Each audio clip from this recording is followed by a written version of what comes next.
votre IA a 100% de réussite? Attention, elle triche très certainement. Testée sur ses propres données d'entraînement, elle apprend simplement toutes les réponses par cœur. Pour éviter ce phénomène, découpez vos données en deux pour évaluer la véritable intelligence de votre modèle mathématique. C'est ce que nous apprendrons dans cette vidéo. Mais avant de commencer, je vous remercie de bien vouloir laisser un like, et de s'abonner pour nous soutenir. Laissez vos questions et suggestions dans un commentaire.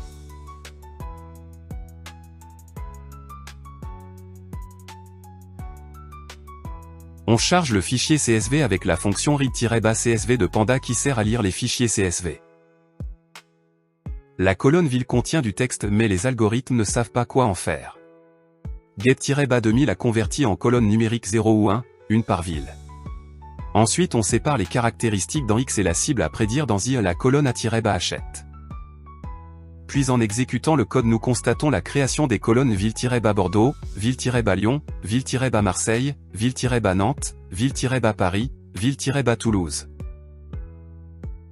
9 colonnes au lieu de 5. La colonne ville a été remplacée par 6 colonnes numériques, une par ville présente dans le dataset. 50 lignes chargées. Les données sont prêtes à être découpées.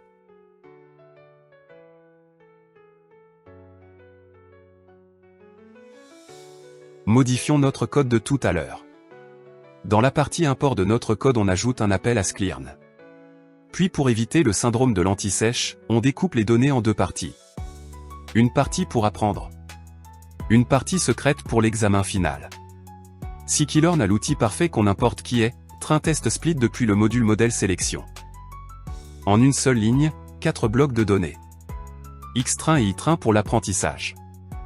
Xtest et Ytest pour l'évaluation des données que le modèle ne verra jamais avant l'examen.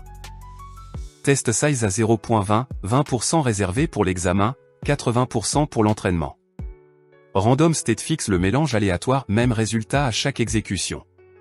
C'est la base de la reproductibilité scientifique. Notre script mis à jour est prêt à exécuter. Après exécution, il affiche 40 lignes pour apprendre, 10 pour tester. Le découpage est propre. Les blocs sont prêts. On passe maintenant à l'entraînement du modèle. Modifions encore une fois notre code pour le compléter.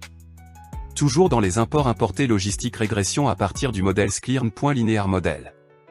On choisit la régression logistique, un classique pour prédire une valeur binaire comme 0 ou 1.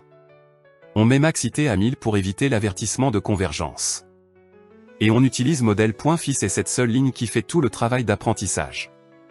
Le modèle analyse Xtrain et Ytrain pour dégager les règles mathématiques. En exécutant le code dans le terminal. Pas d'effet spectaculaire à l'écran, tout s'est passé en coulisses.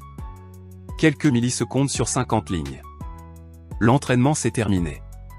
Le modèle a ses règles. On peut maintenant le tester.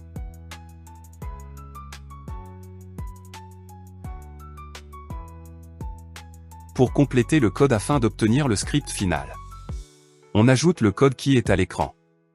Dans ce code modèle.score calcule le pourcentage de bonnes prédictions. On le calcule 2 fois, sur les données d'entraînement, puis sur le test. L'écart entre les deux, c'est le vrai indicateur. Si l'entraînement est à 97% et le test chute à 60%, le modèle a triché. Il a mémorisé sans comprendre. C'est l'overfitting. Le bloc if détecte ça automatiquement. J'ai ajouté dans ce code une ligne pour afficher l'écart qui n'est pas nécessaire. À l'exécution dans mon exemple 92.50% sur l'entraînement, 80.00% sur le test. Ce qui donne un écart de 0.125 bien en dessous du seuil d'alerte. Le modèle n'a pas triché. Il a appris des règles générales, pas de réponse par cœur. Vos données sont découpées. Reste à vérifier si l'algorithme ne surinterprète pas ces leçons. Abonnez-vous à la chaîne pour maîtriser les pièges fatals liés aux algorithmes d'apprentissage. Cliquez sur la vidéo à l'écran pour découvrir le phénomène d'overfitting. À tout de suite. Abonnez-vous pour plus de contenu comme celui-ci. Aimez la vidéo si elle vous a aidé pour nous soutenir. Posez vos questions en commentaire. Vous trouverez le lien vers un tutoriel complet et les codes de cette vidéo dans la description. À bientôt.